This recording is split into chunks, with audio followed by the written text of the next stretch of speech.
Hello everyone. सो आज हमारा जो स्पेशल एक्टिविटी सीरीज है ये हमारा पार्ट 5 है, जिसमें हम बात करेंगे कंप्यूटिंग डिवाइसेस की। जो कंप्यूटर नेटवर्क डिवाइसेस क्या क्या हैं, आज इस पे डिस्कशन होगा। क्या इंपॉर्टेंट क्वेश्चन है, क्या आ सकते हैं, हर एक चीज़ आपको अच्छी तरह से एक्सप्लेन किया जाएगा, ठीक है ना। और वीडियो शुरू करने से पहले यदि आप हमारे चैनल पर नए हैं तो प्लीज़ हमारे चैनल को सब्सक्राइब कीजिए, like and share all my videos. So आते हैं हम अपने सबसे पहले पॉइंट पर, नेटवर्किंग डिवाइसेस। तो बेसिकली हमारे जो नेटवर्किंग डिवाइसेस है बहुत सारे, जैसे switch, hub, router, gateway, repeater, modem, ये सारी चीज़ें होती हैं, ठीक है ना। और आज हम कुछ इम्पॉर्टेंट कंप्यूटिंग डिवाइसेस की बातें करेंगे, कंप्यूटर नेटवर्क डिवाइसेस की बातें करेंगे, जिससे रिलेटेड क्वेश्चन ईकेटी में पूछे जा चुके हैं, ठीक है ना। तो आज हम पहला स्टार्ट करते हैं। पहला जो डिवाइस है वो हमारा स्विच है, जिसे हम इथरनेट स्विच भी कहते हैं। ये हमारे किस लेयर पर काम करता है, ये हमारा डेटा लिंक लेयर का काम करता है, जो कि हमने अपने पहले वीडियो में भी आपको क्लियर कर दिया है, ठीक है ना, सारी चीज़ें। तो यदि आपने हमारी वीडियो नहीं देखी है तो आप हमारे वीडियो को देखिए और आपको हर एक चीज़ को अच्छी तरह से इजीली अंडरस्टैंडेबल होगा। बहुत ही शॉर्ट और प्रिसाइज वे में आपको समझाया गया हर एक चीज़, ठीक है। आप बात करते हैं स्विच में और क्या क्या चीज़ें होती है। तो बेसिकली जो स्विच होता है वो हमारा एक किस टाइप का डिवाइस है, ये हमारा कनेक्ट करता है डिवाइसेस को together on the computer network by using the packet switching. अब देखिए, जो ये पैकेट स्विचिंग टर्म है ये बहुत इंपॉर्टेंट है। क्यों? क्योंकि पूछा जा चुका है किस टाइप की स्विचिंग मेथड यूज करता है हमारा स्विच। तो ये हमारा बेसिकली हमारा पैकेट स्विचिंग का मेथड यूज करता है, ये याद रखिएगा, ठीक है ना। किस लिए ये करता है? To receive the process and forward the data to the destination. Device को सेंड करने के लिए और फॉरवर्ड करने के लिए डेटा को हम क्या करते हैं, स्विच हमारा यूज करता है, ठीक है ना। तो बेसिकली एक एग्जांपल है, इसमें हमारा एक स्विचेस दिया हुआ है और उसके बहुत सारे पोर्ट दिए हुए हैं, ठीक है ना। तो आप बेसिकली यहाँ पर देखिए, एक इम्पॉर्टेंट है जो हमारा स्विच है, ये इंटेलिजेंट हब कहलाता है, या फिर आप कह सकते हैं स्विच जो है हमारा एडवांस वर्जन ऑफ हब है, जिसमें हम क्या कर सकते हैं, पॉइंट टू पॉइंट कनेक्शन कर सकते हैं। और ये इसमें फ़ायदा क्या है बेसिकली इस डिवाइस का यूज़ करने का, कि ये हमारा फास्टर होता है हब के अकॉर्डिंग, ठीक। अब हम आते हैं कुछ इंपॉर्टेंट पॉइंट्स को डिस्कस कर लेते हैं। Let's zoom it for understanding purpose. So यहाँ देखिए, दो पॉइंट दिए हुए हैं। पहला एंड पॉइंट नोड दिया है, दूसरा रीडिस्ट्रीब्यूशन पॉइंट नोड दिया है। तो देखिए, एंड पॉइंट नोड में क्या होता है, to store the data and process them, ठीक है ना। इस डेटा को स्टोर करता है और उसे प्रोसेस करता है, जो कि हमारे किस में होता है, पीसी में होता है, लैपटॉप में, डेस्कटॉप में, ये सारी चीज़ों में होता है, ठीक है ना, एग्जाम्पल के लिए। अब हमारा रीडिस्ट्रीब्यूशन पॉइंट नोड क्या होता है, बेसिकली ये हमारे मैसेज को लेता है, मतलब कि प्राप्त करता है उस मैसेज और इन्फॉर्मेशन को, उसे फॉरवर्ड करता है या फिर क्या करता है, ब्रॉडकास्ट करता है, जो कि हमारे स्विच में भी होता है और हब में भी होता है। अब यहाँ से बात करते हैं स्विच की। तो switch is a redistribution point node. It take the message forward the other in a network, but it should be point to point. Okay, ये याद आप रखिएगा। अब सेकेंड पॉइंट पे आते हैं। Switch work in full duplex mode, means sending end receiving signal at the same time. मतलब ये फुल डुप्लेक्स मोड में काम करता है और हमारा जो मैसेज का आदान प्रदान होता है वो एक साथ होता है, साइमल्टेनियसली ये वर्क करता है, ओके। अब हम अगले फीचर्स की बात करें स्विच की, तो it process the data on the basis of MAC address. This is very important point. देखिए, जो आपका पहला, दूसरा, तीसरा, ये तीनों इंपॉर्टेंट पॉइंट है और इससे रिलेटेड क्वेश्चन ईकेटी में पूछे जा चुके हैं, ठीक है ना। तो आप अच्छी तरह से हर एक पॉइंट को समझिए, ठीक है। अब आते हैं, ये हमारा किस एड्रेस का यूज करता है, स्विच हमारा मैक एड्रेस का यूज करता है, ठीक। आप कभी भी इसे मत भूलिएगा, ओके। अब देखिए यहाँ पर हमारा क्या है, basically MAC address, switch built MAC address table and it forward the data from one port to another on the basis of this table, that is this table, that is your MAC address table. So MAC address table is most important for the switch, okay। तो ये क्या करता है, ये हमारा table देखिए, यहाँ पर हम पोर्ट नंबर दिया हुआ है, MAC एड्रेस दिया हुआ है, आईपी एड्रेस उसके रिस्पेक्ट में दिया है। अब हम अगर हमको मैसेज सेंड करना है, मान लीजिए PC4 से PC2 पर सेंड करना है, तो क्या करेगा, ये पैकेट स्विचिंग का मेथड का यूज करेगा। और पीसी से पहले ये क्या है, PC4 हमें फॉरवर्ड करेगा किसके पास, स्विच के पास। स्विच हमें पहले सर्च करता है मैक एड्रेस में, देखता है कि किसका मैक एड्रेस है, तो ये मैक एड्रेस PC2 का होता है, तो उसे जाके पॉइंट कर देता है, ठीक है ना, उसे सेंड कर देता है। तो ये चीज आप अच्छी तरह से ध्यान रखिएगा, बहुत ही इंपॉर्टेंट लॉजिक है, कॉन्सेप्ट भी है। ओके, अब हम क्या करते हैं, नेक्स्ट जो इम्पोर्टेंट पॉइंट है कि हमारे बेसिकली स्विच कितनी तरह के होते हैं। तो बेसिकली हमारा जो स्विच होता है वो हमारे दो तरह के होते हैं, ठीक है ना। पहला स्विच होता है मैनेज्ड स्विच, जो कि हमारा क्या कहता है, एक कैटलिस्ट स्विच होता है, ठीक है ना। कैटलिस्ट जैसे कि हमारे केमिस्ट्री में होता है ना, कैटलिसिस का काम करता है, जिससे उत्प्रेरक ज़्यादा तीव्रता बढ़ जाती है, उसी टाइप से हमारा एक कैटलिस्ट होता है। It can be manage and configure by user having a feature like when port security ETC। तो ये हमारा इजीली क्या होता है, यूजर के थ्रू हमारा मैनेज और कॉन्फ़िगर किया जा सकता है। और हमारा अनमैनेज स्विच क्या होता है, वो बेसिकली हमारा नॉर्मल स्विच होता है, छोटा सा होता है व्हाइट कलर का, तो वो हमारा अनमैनेज स्विच होता है, जो कि नॉर्मल होता है। अब हम नेक्स्ट बात करते हैं हमारे इम्पोर्टेंट डिवाइस, जो कि हमारा हब है। तो बेसिकली हब हमारा होता है, आप कभी हब और स्विच को देखिए, बिल्कुल जो बड़े बड़े हब और स्विच होते हैं बिल्कुल एक जैसे देखने में लगते हैं, कोई डिफरेंस नहीं होता है। पर डिफरेंस क्या होता है, अगर फिजिकल बॉडी स्ट्रक्चर देखेंगे तो बिल्कुल एक जैसे लगेंगे, लेकिन इनका अलग अलग स्ट्रक्चर हो। तो बेसिकली जैसे हमने बात किया, जो हमारा structure switch looks similar to the hub. Okay, hub की तरह दिखता है, क्यों, क्योंकि हमें पता है जो हब होता है पहले इंट्रोड्यूस किया गया है स्विच के, ठीक है ना। और बेसिकली ये क्या होता है कि इसका यूज हम क्या करते हैं, डिवाइस को कनेक्ट करने के लिए यूज करते हैं, लेकिन लोकल नेटवर्क पे वर्क करता है, ठीक है ना, लोकल नेटवर्क। और ये किस लेयर पे वर्क करता है, हमारे फिजिकल लेयर पे वर्क करता है ऑफ OSI मॉडल, ठीक है ना। अब हम चलते हैं इसके नेक्स्ट फीचर्स के विषय में बात करते हैं, क्योंकि बहुत इंपॉर्टेंट है। अब यहाँ पर बात कीजिए जो कि इनके फीचर्स हैं। तो देखिए यहाँ पर पहला फीचर है कि hub is a redistribution point node. It receive the message and forward the destination but use broadcasting method. Okay, तो आप याद रखिए कि ऐसा कौन सा डिवाइस है जो कौन सा मेथड यूज करता है, ब्रॉडकास्टिंग मेथड यूज करता है, तो वो हमारा हब होता है। ये याद रखिएगा क्योंकि ये बहुत इंपॉर्टेंट है। और ये हमारे कौन सा पॉइंट नोड है, that is your redistribution point node. Okay, ये भी आप याद रखिएगा। अब इंपॉर्टेंट पॉइंट आपका दूसरा है, जो कि है हाफ डुप्लेक्स मोड पे काम करता है, ठीक है ना। स्विच हमारा फुल डुप्लेक्स पे काम करता है, ये आप ध्यान रखिएगा। नेक्स्ट है जो कि हमारा ये कोलिजन होता है, ये हम कहते हैं जो हब होता है कोलिजन बिल्ड करता है। अब मान लीजिए यहाँ पर क्या होता है, क्या हमें PC1 से PC4 पर भेजना है, ठीक है ना, कोई सेंड, तो डेटा ये लोग भेज रहे हैं, तभी हब क्या करता है, PC2 से लेकर उसे सभी को ब्रॉडकास्ट कर देता है।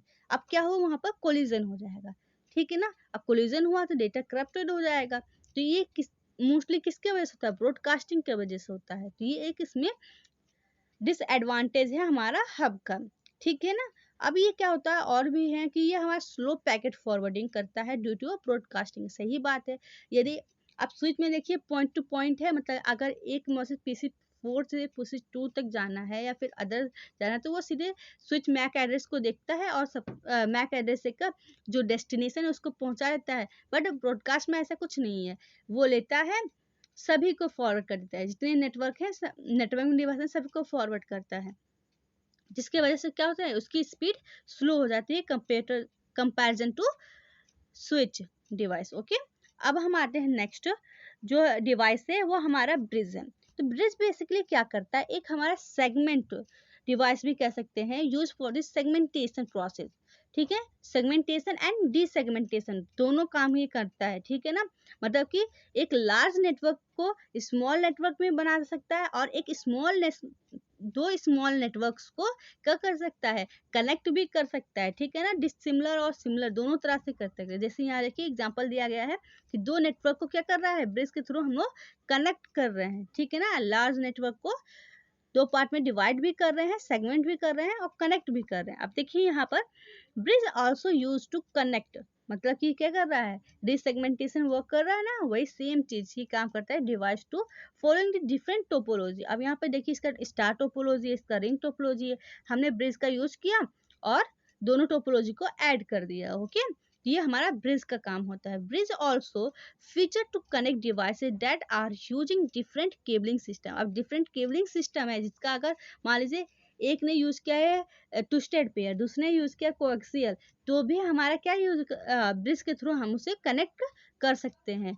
ये भी एक इम्पॉर्टेंट फीचर है, तो आप हर एक चीज को अच्छी तरह से देखते जाइए। अब हम नेक्स्ट फीचर की बात करते हैं, it transfer the data packet basis of MAC address. चलिए एक और इम्पॉर्टेंट है कि हमारा जो ब्रिज होता है, स्विच होता है, ये हमारा मैक एड्रेस का यूज करता है और ये किस पे वर्क करता है, डेटा लिंक लेयर पे वर्क करता है।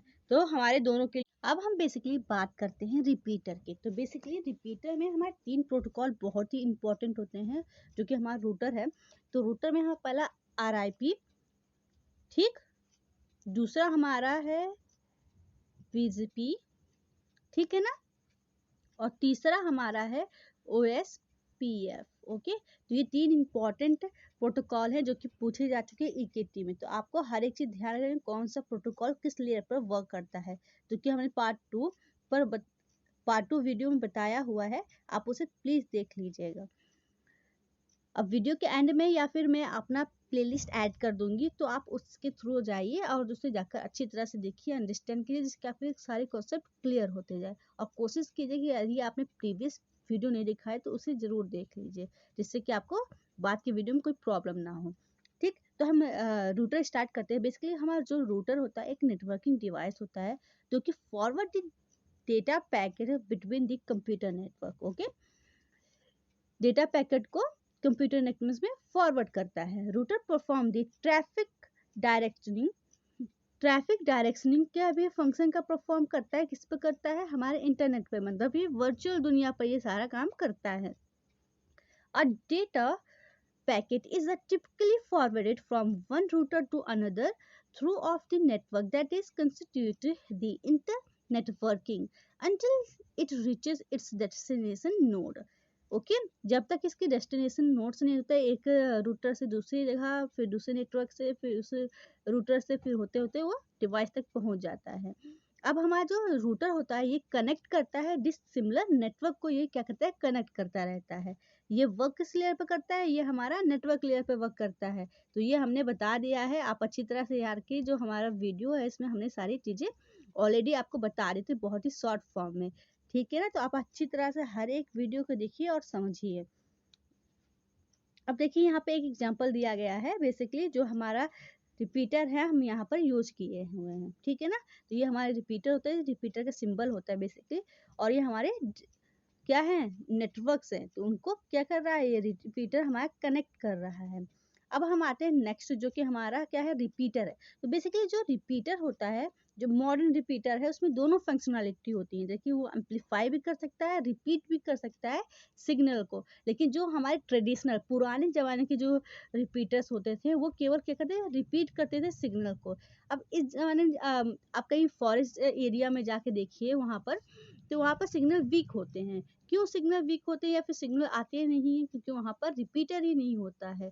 तो अगर यहाँ वहाँ पर अगर अवेलेबिलिटी होती है रिपीटर्स की, तो क्या होता है, सिग्नल्स जो होते हैं हमारे स्ट्रॉन्ग हो जाते हैं रिपीट के थ्रू, तो वो उसको रिप्लिकेट कर देता है, उसे रिपीट कर देता है, जिसकी वजह से हमारा जो स्ट्रेंथ होती है हमारी सिग्नल की वो क्या होती है, स्ट्रांग हो जाती है। तो बेसिकली जो हमारा रिपीटर होता है वो करता है हमारे किस लेयर पर, फिजिकल लेयर पर, OSI के। ठीक, अब देखिए यहाँ पे एक वायर रिपीटर है, एक आपको डायग्राम बना के दिखा दिया गया है, बेसिकली आप ऑनलाइन सर्च करके भी देख सकते हैं। और ये वायरलेस है, तो वायरलेस वाले में क्या होता है, 2 एंटीना लगे रहते हैं उस रिपीटर पे। ओके, तो ये हमारा रिपीटर हुआ। अब हम बात करते हैं बेसिकली गेटवे के विषय में। अब बेसिकली जो गेटवे होता है, इसका सबसे अच्छी बात है कि उसका ये हमेशा डेफिनेशन ही पूछ लेता है। तो आप हमेशा उसका डेफिनेशन देख लीजिए कि क्या है। Gateway is a communicating interface device है ये, ठीक है ना, between the dissimilar system. Okay, तो अलग अलग सिस्टम नेटवर्क के ये क्या होता है, ये इंटरफेस करता है। ओके, और gateway is used where two incompatible system are be connected in one network। Okay, तो जहाँ भी नॉट कंपैटिबल सिस्टम्स हैं, तो वो क्या करता है, कनेक्ट कर देता है और वो एक ही नेटवर्क में वर्क करने लगते हैं। एग्जाम्पल के लिए हम कह सकते हैं कि जैसे हमारा रूटर होता है, ठीक है, प्रॉक्सी सर्वर होते हैं, तो ये हमारे गेटवे के एग्जाम्पल हैं। ओके, अब यहाँ देखिए इंपॉर्टेंट पॉइंट है, गेटवे में भी हार्डवेयर, जैसे आपका क्या है, रूटर हमारा एक हार्डवेयर डिवाइस है। ओके, और प्रॉक्सी सर्वर जो होता है कि हमारे सॉफ्टवेयर होता है, जो कि हमारे सिस्टम में, जैसे कि हमारे लैपटॉप में आप देखिए तो वहाँ पर प्रॉक्सी सर्वर, आप एक बार सर्च कीजिए, सारी डिटेल्स आपको उससे रिलेटेड मिल जाती हैं। ठीक है ना। अब ये क्या होता है, ऐसे कौन सी डिवाइस है जो हमारे ओएसआई लेयर के सातों लेयर पर वर्क करती है, तो वो है हमारी गेटवे। ठीक है ना। ये मोस्ट पॉपुलेटेड क्वेश्चन है और मोस्ट पॉपुलेटेड पॉइंट्स है, तो इनको अच्छी तरह से आप समझ लीजिएगा। अब हम आपको एक डायग्राम दिखाते हैं जिसको आपको समझ में आ जाएगा कि डिसिमिलर को नेटवर्क को कैसे कनेक्ट करता है गेटवे। तो देखिए यहाँ पर वैन है जो कि हमारा बीएसएनएल नेटवर्क है, ठीक है, और यहाँ पर देखिए लैन है, ठीक है ना, जो कि हमारे लोकल नेटवर्क है। तो बेसिकली हम गेटवे का यूज़ करके इन दोनों जो हमारे वैन है और हमारे लैन है, इन दोनों के बीच में कनेक्टिविटी बनाए रखते हैं। ओके, तो ये बहुत ही अच्छा है और बहुत ही ईजी है। और गेटवे से क्या होता है कि हमारी जो सिक्योरिटी है वो होती है, वो भी इम्प्रूव और इनहेंस हो जाती है। ठीक है ना। अब हम कुछ इम्पोर्टेंट क्वेश्चन के बारे में बात कर लेते हैं। तो बेसिकली पहला क्वेश्चन है, which of the following is not true with respect to a transparent bridge and a router. तो बेसिकली जो ट्रांसपेरेंट ब्रिज होता है, no no the existence of bridge, वो पता नहीं लगने लगता है कि दो नेटवर्क के बीच में हमारा क्या है, ब्रिज लगा हुआ है, तो वो एक ट्रांसपेरेंसी दिखाता है। बट होता है, रियल में होता है कि वहां पर क्या है, एक ब्रिज लगा हुआ होता है। ठीक है ना। अब यहाँ पर चार ऑप्शन दिए। पहला ऑप्शन है, both bridge and router selectively forwarded packet data packets, so ये भी स्टेटमेंट ट्रू है। दूसरा स्टेटमेंट देखते हैं, अब bridge use IP address while और रूटर यूज मैक एड्रेस। चलिए सीधे सीधे यहाँ पर आपको पता चलेगा ये फॉल्स स्टेटमेंट है, क्योंकि हमें पहले बताया जो ब्रिज है वो मैक एड्रेस पे वर्क करता है और रूटर हमारा आईपी एड्रेस पे वर्क करता है ना। तो ये हमारा फॉल्स स्टेटमेंट आ गया। तो सीधी सी बात है कि और सभी जो होंगे स्टेटमेंट वो बिल्कुल करेक्ट होंगे। ठीक, तो ये सब आपको अच्छी तरह से समझना होगा। ये कैसे पता चलेगा, जब आपके सारे कॉन्सेप्ट बिल्कुल क्लियर होंगे। अब हम इंपॉर्टेंट पॉइंट्स को और डिस्कस करते हैं। बेसिकली यहाँ पर देखिए एक इंपॉर्टेंट है, router sometimes behave like a switch used. यहाँ पर आप डैश कर लीजिए, यहाँ पर हमने मल्टीकास्टिंग भी लिखा है, ब्रॉडकास्टिंग भी लिखा है। मल्टीकास्टिंग को मैंने काट दिया है, तो ये एक कंफ्यूजन क्रिएट करता है लोगों के लिए, कि बच्चों को कि समझ में आता है कि मल्टीकास्ट होता है, ब्रॉडकास्ट होता है। तो करेक्ट आंसर ये है कि हमारा जो रूटर होता है sometime behave like a switch use to divide broadcast domain of a address. ये ब्रॉडकास्ट डोमेन को एड्रेस के रूप में क्या करता है, यूज करता है। तो ये आप हमेशा रखिए, बहुत ही इंपॉर्टेंट पॉइंट है। ओके, नेक्स्ट जो हमारा स्विच होता है, ये एक तरह से जाना जाता है known as a multiport bridge. Switch को भी हम लोग मल्टीपोर्ट ब्रिज करते हैं, जिससे कि हमारी क्या होती है, इसकी एफिशिएंसी बहुत हाई होती है।